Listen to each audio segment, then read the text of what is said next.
आगे बढ़ने से पहले नए व्यूअर्स जल्दी से चैनल को सब्सक्राइब कर लें और बेल आइकन दबाकर ऑल के ऑप्शन पर क्लिक कर लें।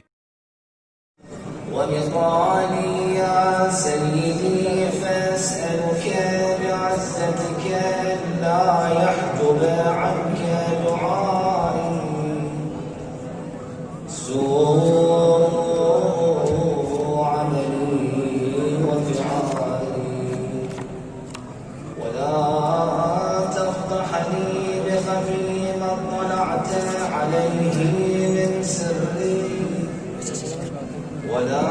تعاجلني بالعقوبة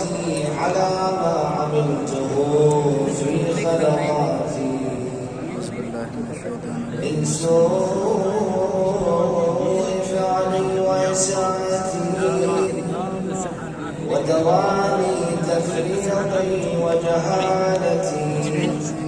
وكثرة شهواتي وغفلتي وكن اللهم بعزتك لي في كل الأحوال رؤوفا وعلي في جميع الأمور عطوفا إلهي وربي من لي غيرك أسأله كيف بسم الله الرحمن الرحيم. السلام عليك يا أمين الله في أرضه وحجته على عباده. السلام عليك يا أمير المؤمنين. أشهد أنك جهدت في الله حق جهاده وأمنت بكتابه واتبعت سنن النبي صلى الله عليه وآله حتى دعاك الله إلى الجواره فقبضك إليه باختباره وأجمعتك الحجة ما لك من الحجج البالغة على جميع خلقه. اللهم فاجعل نفسي مطمئنة بقدرك وآزم بقضائك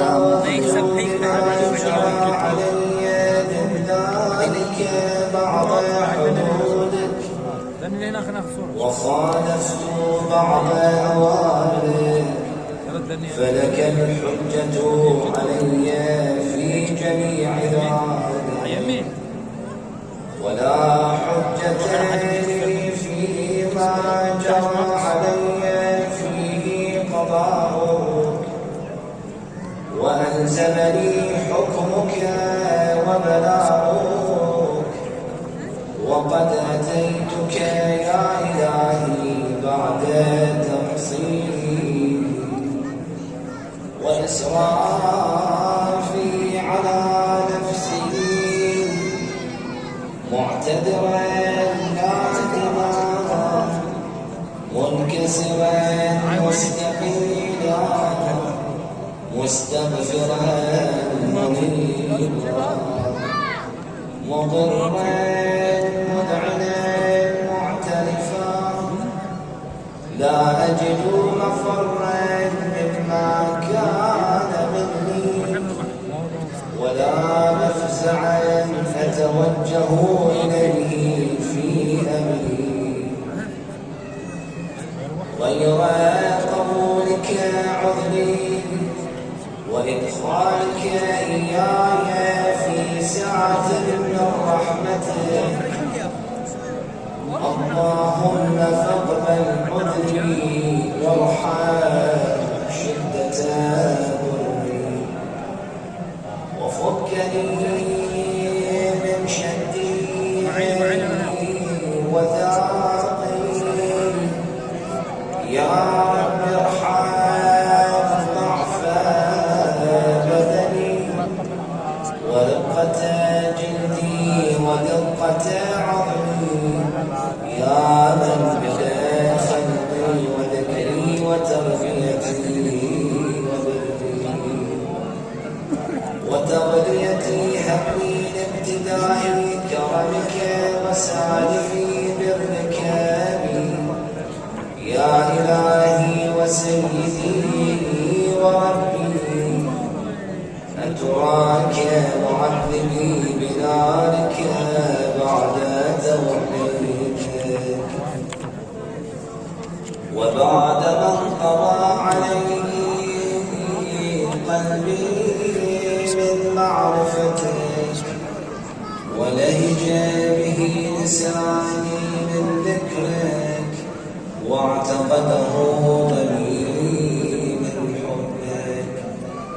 وبعد صدق اعترافي ودعائي خاضعا لربوبيتك، هيهات أن تكره من أن تضيع من ربيته، أو تبعد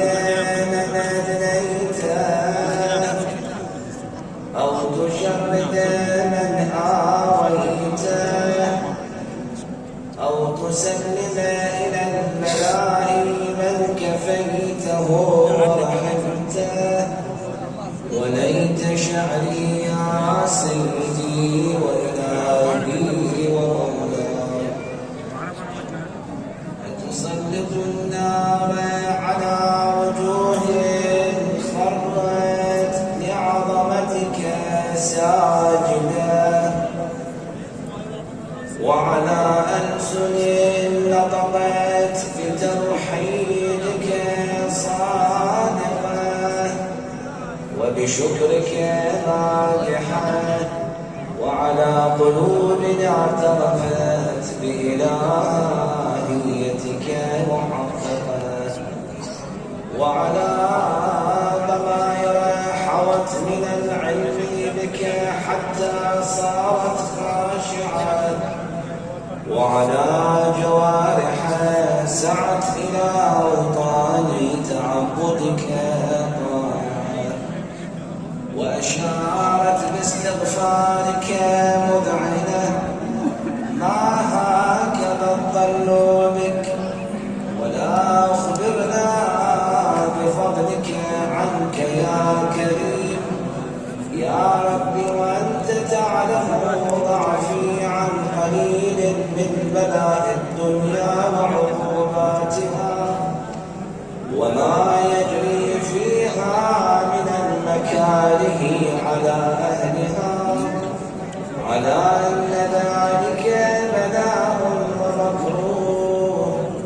قليل مكثور يسير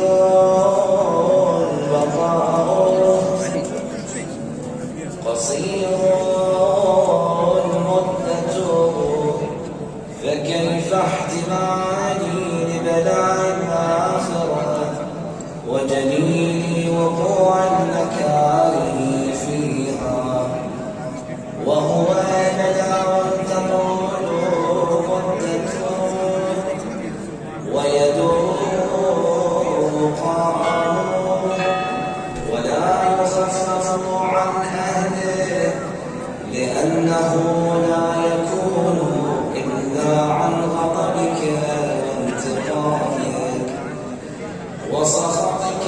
وهذا ما لا تكون له السماوات والأرض. يا سيدي فكيف بي وأنا عبدك الضعيف الذليل الحقير المسكين المستقيم. يا إلهي وربي وسيدي ومولاي، لأي الأمور إليك أشكو، ولما منها ضج وأبكي، لأليم العذاب وشدته، أم لطول البلاء ومدته. فلئن صيرتني للعقوبات مع أعدائك، وجمعت بيني وبين أهلي بلائك، وفرقت بيني وبين أحبائي